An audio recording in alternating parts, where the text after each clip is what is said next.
Today we are pitting the newest transformations that Vegeta has gotten to date, head to head in an all-out battle to see which one is the best one, and that is where you guys come in today. Let me know in the comment section below, do you guys like the God of Destruction Vegeta, or do you guys like the Super Saiyan Blue Berserker controlled Vegeta from Heroes? Let me know in the comment section below, and by the end of today's video, I will give you my answer as to which one fits Vegeta the best.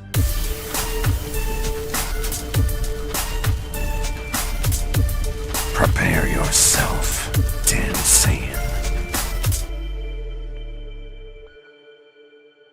What is up, BlackSquad? BlackScape here, and today we have a brand new Dragon Ball video talking about Vegeta. That is right, this is Vegeta week, and this Saturday we are going to be getting Comic-Con, where there is an entire Dragon Ball Super movie panel, so we will learn a lot more about the brand new movie then. And could you imagine if the movie is centered and focused around Vegeta, like Vegeta's trip to planet Sadala or something along those lines, facing off against a threat from Universe 6.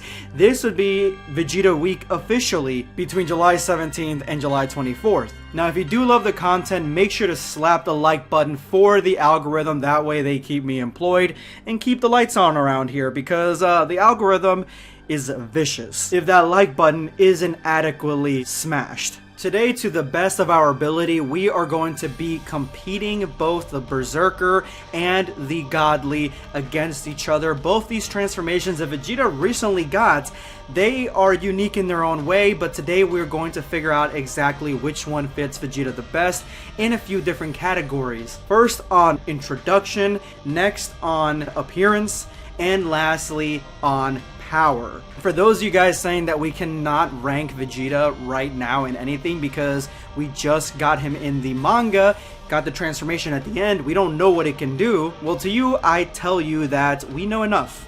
We know enough right now to make the determinations that I'm about to make, and you will find out by the end of today's video. First, a history lesson on these two transformations. After Beerus's contempt for Ultra Instinct, he decides that he is going to teach Vegeta a brand new transformation, something that fits him a little bit better, and in his opinion is better than Ultra Instinct.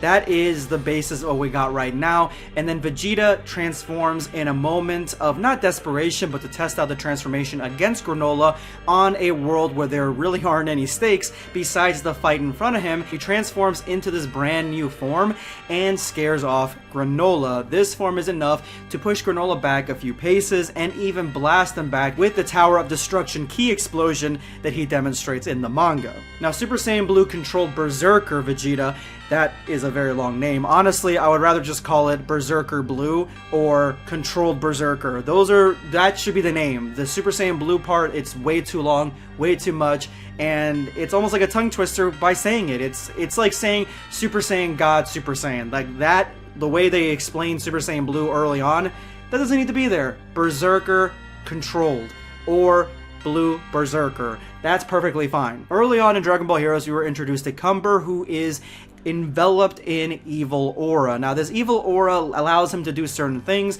It allows him to use them as arms for attack. It allows him to grow a tail with evil aura, so that way he can get stronger. But probably the most devastating thing is that pure Saiyans, when they are touched by the evil aura, go instantaneously berserk. This happened early on in Heroes, where the evil aura touched Goku and he completely lost his mind and started attacking everybody. This is something that really only happens with the pure-blooded, full-blood Saiyans, because of the fact that we've seen it touch Trunks and it didn't really do much. We've seen it touch other characters, but like characters like Cooler and other non-Saiyan characters, they're not really affected. It just acts like an energy attack. Later on in Dragon Ball Heroes, Turles gets the evil aura, and this evil aura makes him, or helps him get to Super Saiyan 3, and both Turles and Cumber attack Vegeta, who really can't do much in a Super Saiyan Blue transformation because it's not much of anything anymore than Super Saiyan Blue. It's almost like Super Saiyan back in the day.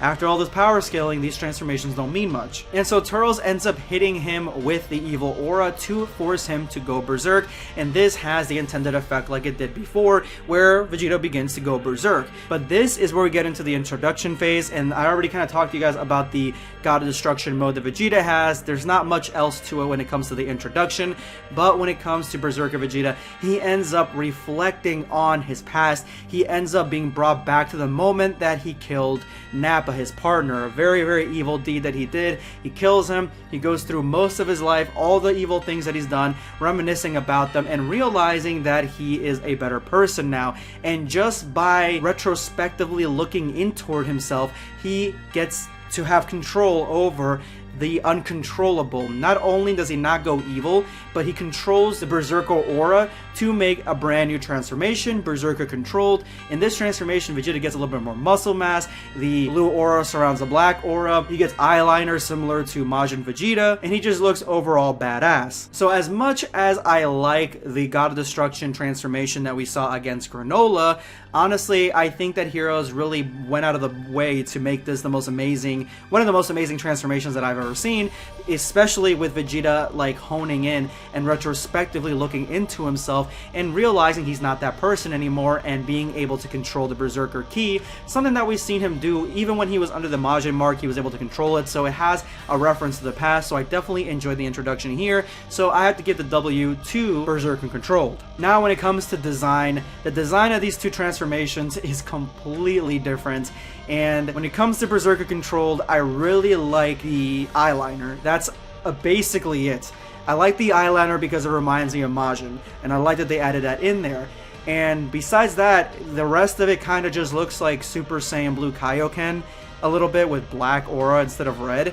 So to me, it's not like the best looking out of both of these transformations, because we look at the God of Destruction, I think this is a really ugly transformation, but that's part of what makes it look so interesting, so cool, so unique, and it looks very, very feral. It definitely looks like something Beerus would teach Vegeta, and so it makes it unique enough, and Toritaro went out on a limb enough to change it, to make it look something different and make it look ugly, that I gotta give the W to God of Destruction Vegeta. Definitely looks a lot better. And lastly, we get to powers. Now, this is where it gets a little muddy. We have not seen the power of the God of Destruction mode at all. All we know is from what Vegeta says, it's far more stable than Ultra Instinct, so more than likely he cannot get popped out of it as easily. That's what we're guessing. So we don't really know much there. But with Super Saiyan Berserk, we see that his power is strong enough to defeat both Turles and Cumber, both characters that have been menaces in Dragon Ball Heroes for quite some time, and he uses the same power in the last episode, battling alongside Goku, showing that this power may be on the same wavelength as Ultra Instinct in a different way, but then so is God of Destruction Vegeta. His power seems to be on a very similar wavelength to Ultra Instinct, and Granola seems to fear it even more. So for this, I give it a wash. So basically, now we are tied. There is two W's, both evenly distributed, and a wash on power. So I'm going to tell you guys which one I think is better and why. And I think it is God of Destruction Vegeta. And here's why. God of Destruction Vegeta is a transformation that happened in Dragon Ball Super. And this transformation can be carried over to Dragon Ball Heroes, similar to Ultra Instinct. Dragon Ball Heroes Berserker controlled happened in Heroes because the black aura, the evil aura, only exists in Heroes. So there is no transferring that back to Super or the greater Dragon Ball Super. So the God of Destruction form has more versatility and can be anywhere in any franchise really if they so wished, while the Berserker controlled really stays in Dragon Ball Heroes as a Dragon Ball Heroes specific transformation. So ultimately I have to go with God of Destruction, and that's just the way I see it. So let me know which transformation you think wins and why, and don't forget to drop hashtag BlackSquad in your comment. That way you guys get a chance to win a shout out in my next video. Today's lucky winner is Not Tony. I am so happy that Vegeta just finally getting the respect that he fucking deserves. I'm happy that he is actually coming in terms with his past. We finally see the Vegeta from Dragon Ball Z convert into Super like he should have from the start. I'll be honest, this comment kind of could go with the Berserker Control because it's really reminiscent of Majin Vegeta, and in that he's literally coming to terms with his past when it comes to how evil the deeds he was, and he's not that person anymore, while the God Destruction mode is coming to terms with the Saiyan's past. They're both good transformations, and I love this comment. Thank you so much for your comment, Not Tony. This is going to be BlackScape signing off. Take care, guys. Subscribe for more content. Or perish.